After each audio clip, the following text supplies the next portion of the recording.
Hi everyone, welcome to the Piano Keys. I'm so glad that you're here.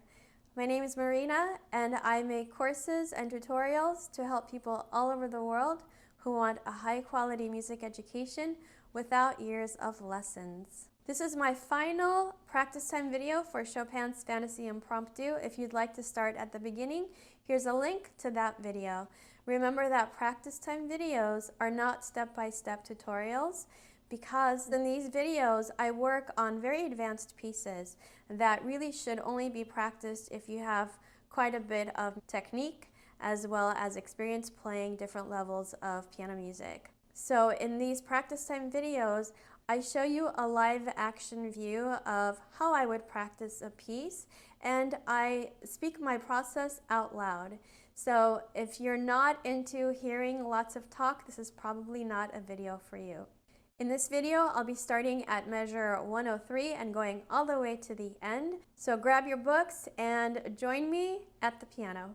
So I'm starting at measure 103, and you might be asking, well, what happened to the section right before this, which comes after like the slow lyrical section?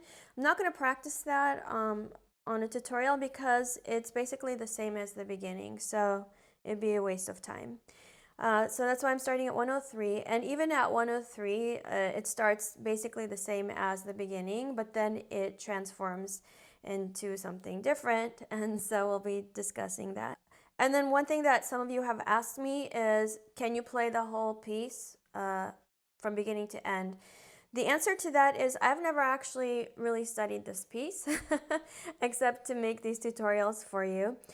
So what I will do, I think it's a good idea for me to have this in my repertoire, and I'm going to practice it every single day for 10 minutes, and when it's memorized and ready for performance, then I'll put up a performance video. Okay, so be on the lookout for that. Since I'm really busy, it probably won't be very soon, and again, I'm only going to give it 10 minutes a day, so probably early next year, 2021. If we survive that long, who knows, it's 2020. All right, so I'm starting at 103, and I'm going to start with the left hand. And we can see that this is the same thing that we've already practiced in a previous video. And again, I'm keeping my third finger on the G sharp, kind of like my home base, so that I don't have to find my way every single time. If I didn't keep my third finger, now I'm not gluing it to my third finger, okay, but I'm just kind of touching it and knowing where that is, that G sharp. If I didn't do that, I would constantly be making my hand bigger and smaller, which takes time, and when you're trying to go fast, you don't want to take extra time, right? So I'm keeping that G sharp third finger, my grounding, my anchor. And you can see here my fingers are stretched out and flat. Some people have said, how come in your piano courses, especially the Become a Piano Superhero, which is my technique course, why do you practice round fingers when, and then they bring me examples of like famous musicians who don't play with round fingers. Okay, round fingers is the basis of your technique, and then from there you expand. Clearly, I can't play round fingers here. It doesn't make any sense, right? So, again, using common sense, I have to stretch out my fingers. But if I can only play with flat fingers, then I have no technique, all right? Round fingers are very important, as you'll see coming up later in this tutorial. Okay, just want to get that stuff out of the way because I get so many of the same messages and comments, and it's really time consuming to try to respond to everybody individually. So hopefully you'll see it here. All right, 103. We know this, or something close to it. There are sirens going off. Okay. And then, so this is 107. Here at 108, it starts to get different. Ignore the sirens.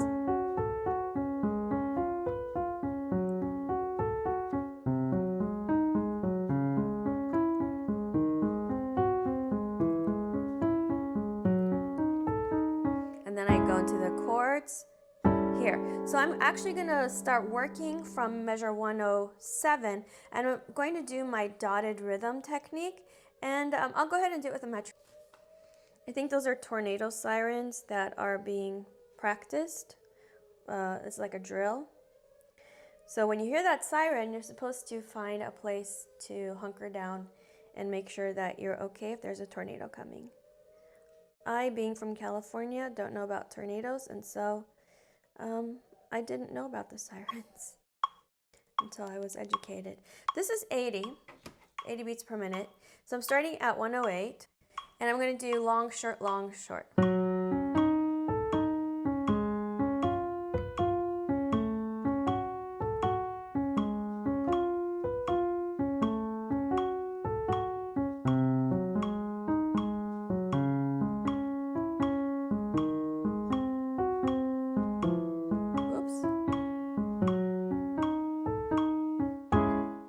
Now, on this chord, you can see that my hand really has to stretch out. It's basically my capacity, and I'm holding on to the edge of the key here.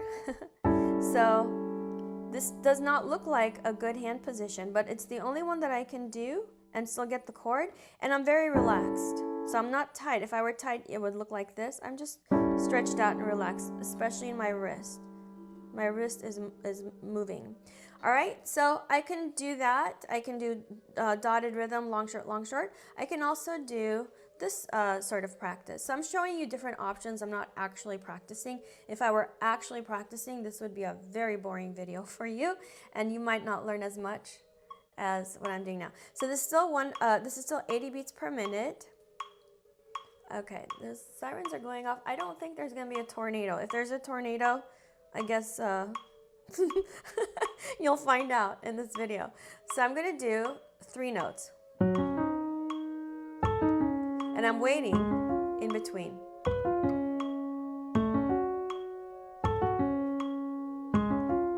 Why am I waiting? It gives me a chance to plan my next move while also playing fast.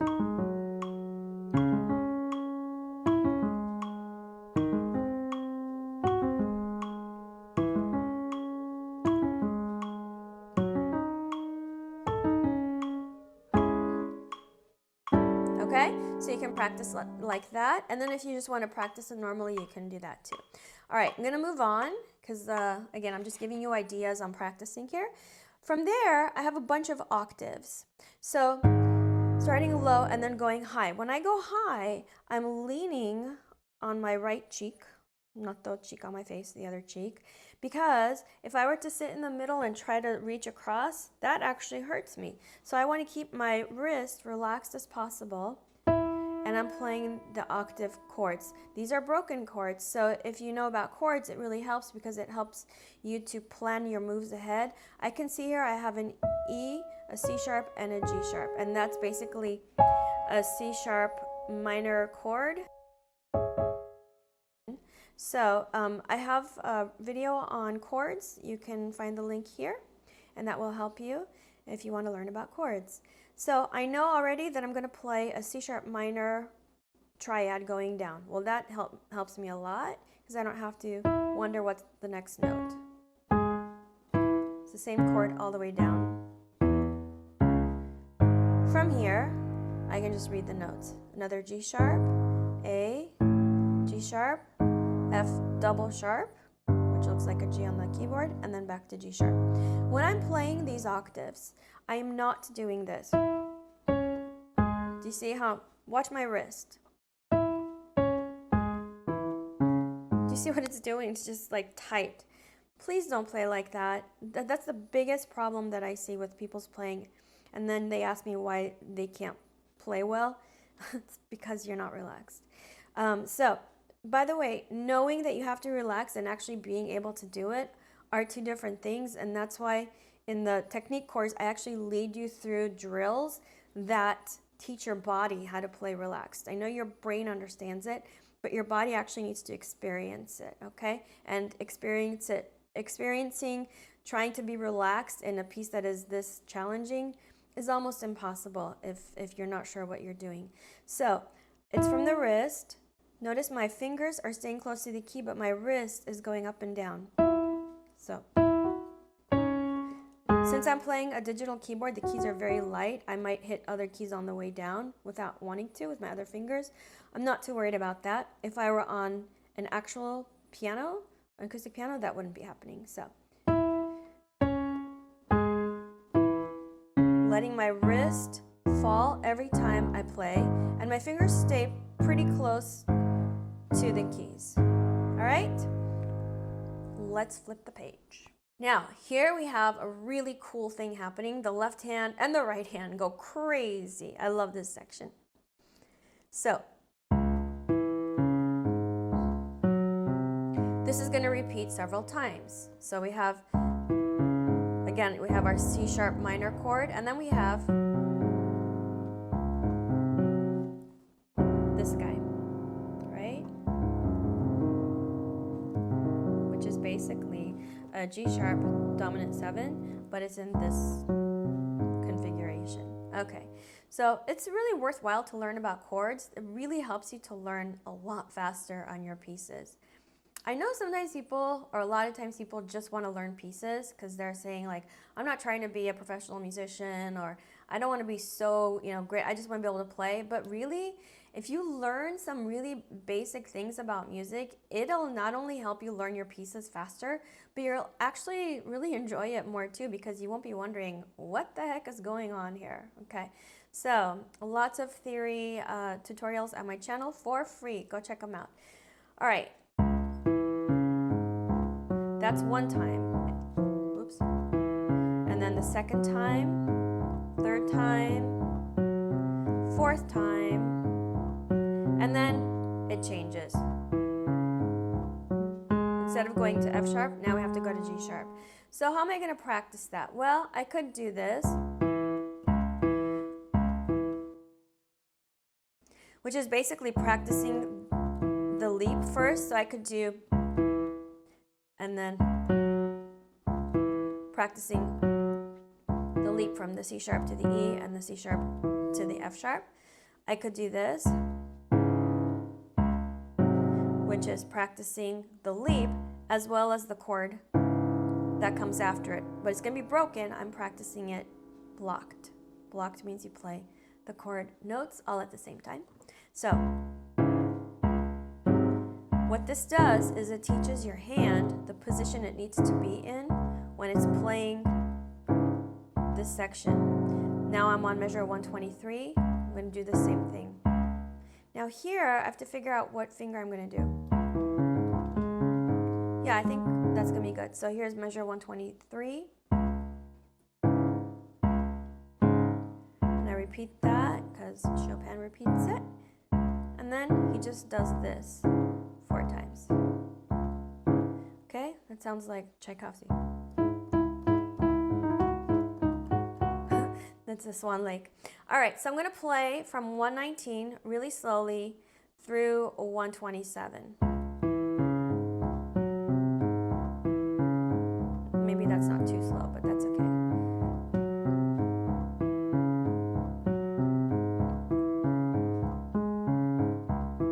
Now I'm wondering if that was a good idea. So when I was practicing, I was doing this. See, I was putting 5th finger there. But I don't really like going from here to there. Let me see, do I like it? Actually, I don't mind it. Let me practice this way.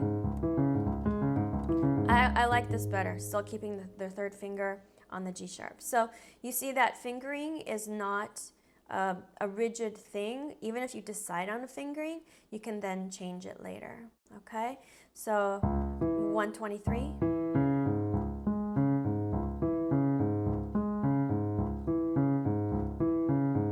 Still relaxed with my wrist. I hope you're looking at my wrist. My wrist is constantly in motion. If I have a tight wrist ever, I have to wonder why. Somewhere something isn't working. Once in a while, a piece will require very briefly a wrist that doesn't move. Okay? If we ever encounter that in our practice time videos, I will point that out for you. But most of the time, the wrist needs to be in motion. So this is 119. I'm going to do it one more time. Always thinking about aiming that thumb to the E, to the F sharp.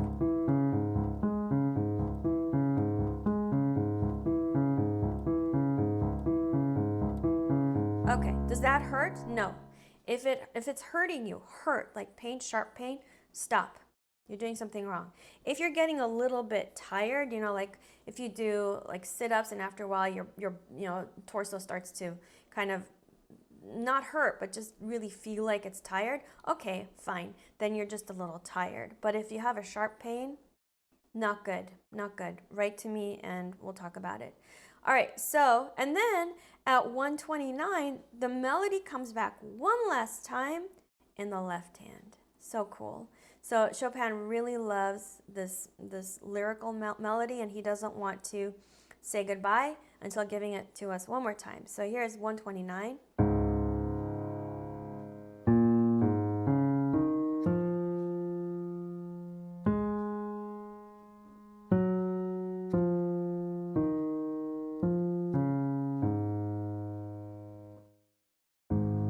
And then at the end, we've got two of these guys. All right, so I love that he just brings it up one more time to say, hey, remember this beautiful thing? Here it is for you one more time. Okay, that's the left hand.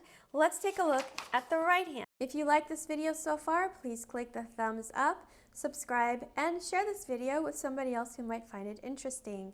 In order for me to grow my channel, I do need you to interact with the videos. Leave a comment and let me know if I've helped you in any way. And I'm going to go back to 103. This is again like the beginning, so we're not going to really talk about it much. I do want to say something. I've noticed sometimes when people post to my Facebook group, Piano Practice Tips, with the piano keys, they'll play and their wrist is pretty low and they're not playing to the best of their ability. If you just raise your wrist a little bit above your fingertips, you'll find that your fingers can move a little bit better, a little faster, and more evenly. So you might want to try that. All right. You can see my wrist is above my fingers. It's not tight, but it's not moving a lot because it doesn't need to. If I move a lot, then how am I going to play?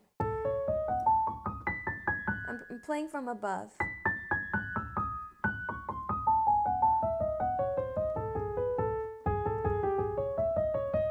Now here we change.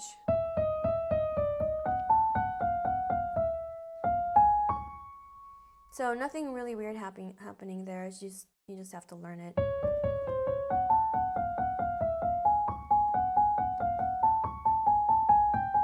Okay, from here we've got a part coming up with a chromatic scale.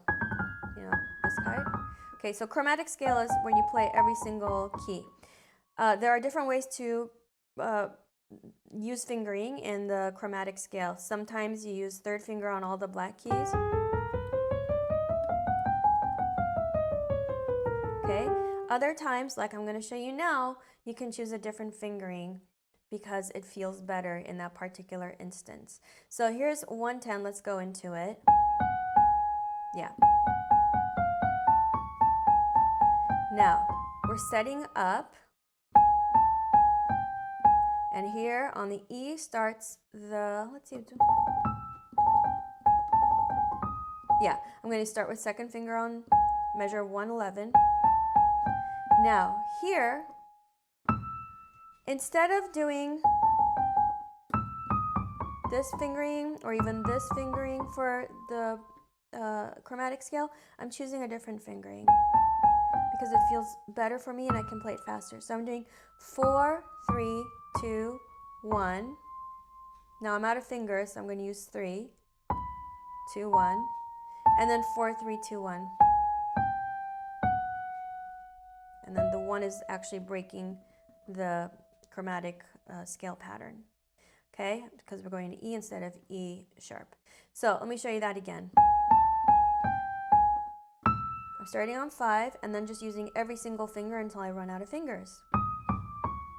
Then I'm going over to third finger. Again, use every finger till I run out of fingers. And then 4. And then now I'm on measure 112. I'm going to do 4, 3, 2, 1. 1, 4, 3, 2, 1. I don't want to do that because it doesn't feel as stable. This feels really good. Do you see I have to play that E 3 times in quick succession? E, E, E, every other note. So if I did all thumbs, the thumb would be going up and down, up and down, up and down. But I'm spreading the workload between my fingers, and that's why I'm choosing this fingering. 1, 4, 3, 2, 1. So I'm giving that thumb a little bit of a break, and that allows me to play faster, cleaner, and it feels good. And it's reliable. Okay? So there's another explanation of how I choose fingering. And then you can see that this is the same chromatic scale. So I'm using the same fingering that I did. Except here, we don't finish off down, we finish off going up. Okay? So here it is from measure 113. So there I really have to determine whether I'm going to pick up. I'm not going to pick up. I'm going to just aim it.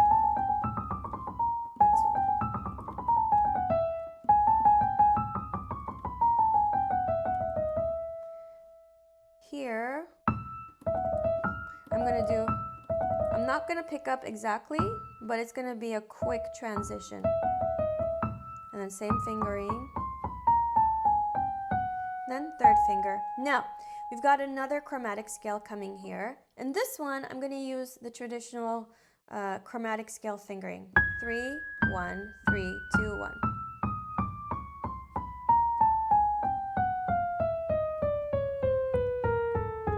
Now, after this F sharp, it's not going to be a chromatic scale anymore. Because we're going so fast, I want to give myself like a code, a cheat code for knowing when the chromatic scale changes into a different kind of scale. So the way I do that is by interrupting the fingering pattern.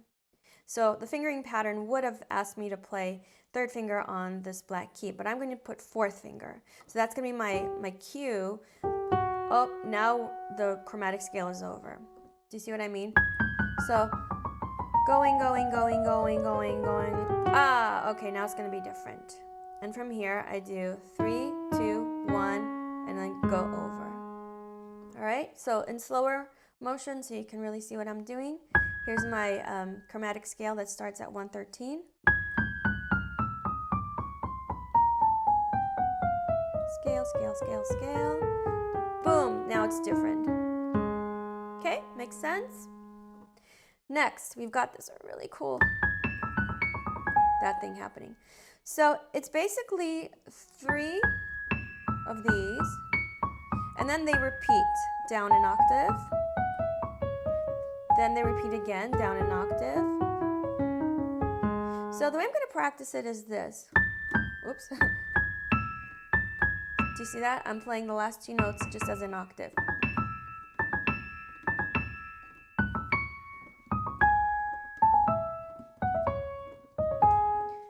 That's forcing my hand to anticipate what's going to happen.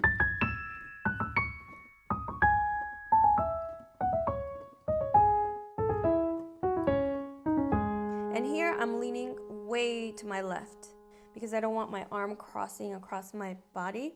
So I'm leaning. All right? So that's one way you can practice it. You can also do.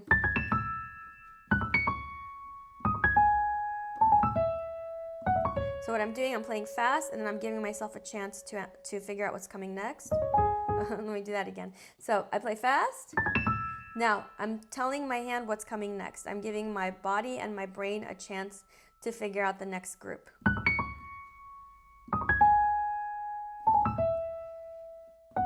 This technique works best when you do the fast parts really fast and you make the pauses really long. you don't want to do this at first. You can do it later, but at first you will really want to get fast and wait. And now you're not waiting. It looks like you're waiting, but you're actually planning ahead. Planning ahead is a huge factor in playing well.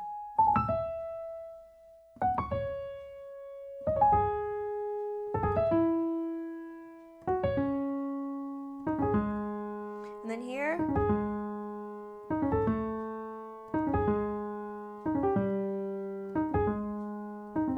okay, you can practice it like that. Then of course you can practice it the way it's written, slowly. And I love this figure because it makes you stretch out, come in, stretch out, come in, stretch out, come in. I love that. If you're not relaxed when you do this, you won't be able to play. So it's forcing you to confront any weaknesses that you have in your technique. You might have trouble getting in here, so you'll have to really aim for that A. The reason is because it's in that little valley.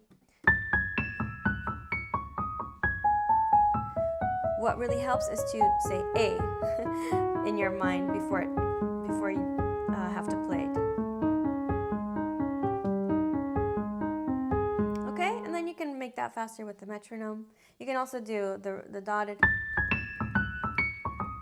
You can do groups of 2 of these figures. Then you really have to think ahead.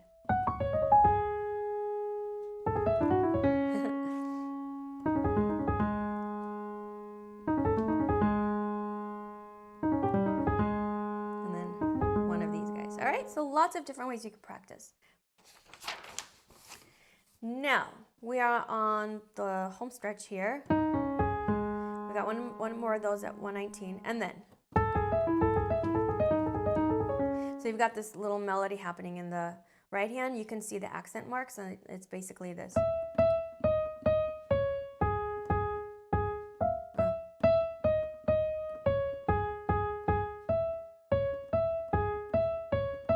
Okay, how do I know those are melody notes? Well, because Chopin accented them. He wanted to tell us across space and time, hey, I really want these notes to come out. So I'm not going to worry too much about that right now, but it's something I keep in the back of my mind. I'm going to practice starting on 119 the same way as I did in the previous section.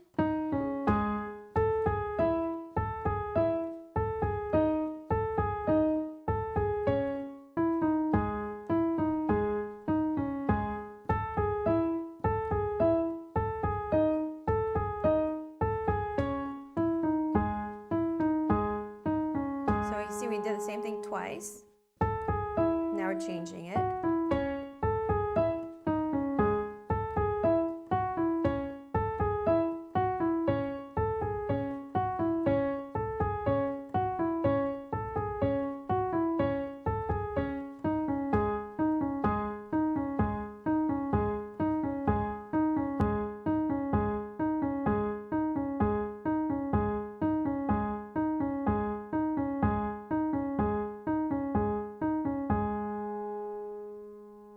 Okay, so the camera stopped recording. I'm not sure where, but I'll just kind of pick up where I think it stopped. So let's see, I'm on 128. I'm playing quietly, staying close to the keys, because the closer you stay to the keys, the less loud you can play.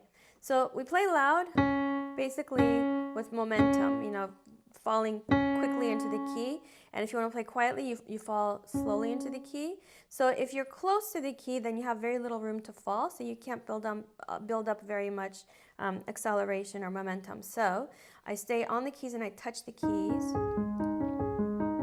And I just then tell which finger is going to play. Okay, let's say I'm on 132 now. Again, my wrist is not moving, but it's relaxed, so I'm not doing this. Do you see? It's not the fingers. We're not typing. I see a lot of people typing at the piano. It's not typing. It's weight transfer. Okay, now 135, it changes.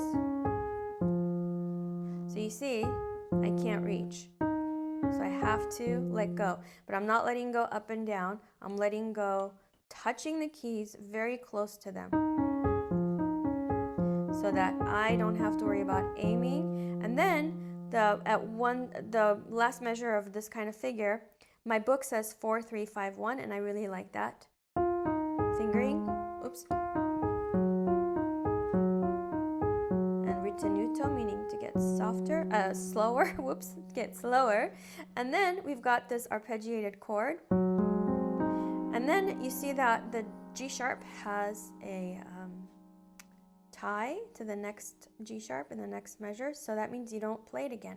So you pick up every single finger except the G sharp, and then like that.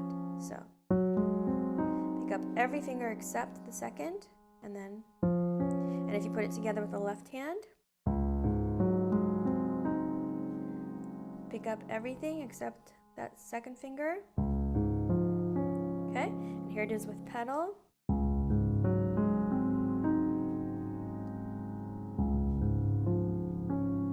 And how slowly you play it will really depend on you, what's come before. You feel it in the moment. You can plan it ahead if you want. So I'm not going to put the hands together because, you know, that will take lots of time. And you can pretty much figure out how to do that if you come this far and watch my other practice time videos. You do it in very small sections. You think about what are going to be the challenges and you practice those challenging parts. You use your metronome. You speed it up little by little. You don't want to go fast from slow. You want to go up so little at a time that your body almost doesn't even notice that you're going faster. Okay? What else? Oh, some people have said don't practice with the metronome because then you will play like a metronome. I can't imagine anything sillier to say. You practice with the metronome because it's a tool. You turn off the metronome and then you play the music as interpreted. If you watch any of my performances, I don't play anything metronomically. If you're playing with a drummer, okay, you stay with the drummer. But in almost every classical piece, there's no straight beat. You know, there's always give and take because that's what the music requires. Okay, so please don't tell me if you practice with the metronome, you're gonna play like a metronome. That's just silly. All right. And that concludes my practice series on Chopin's Fantasie Impromptu. Link to the sheet music is below. It's just the sheet music that Chopin wrote. I did not arrange it in any way, and this is the one that I use for practicing. Check out my website where I have lots of tools to help you get much better as a pianist and reach all your goals, thepianokeys.com. I do have a private Facebook group where I give tips and feedback on people's performances. It's called Piano Practice Tips with the Piano Keys. You do have to answer the questions and agree to the group rules to be accepted. I also have a Facebook page, The Piano Keys. Once in a while, I post to Instagram, The Piano Keys TPK. Keep practicing, have fun, and I will see you soon. Bye.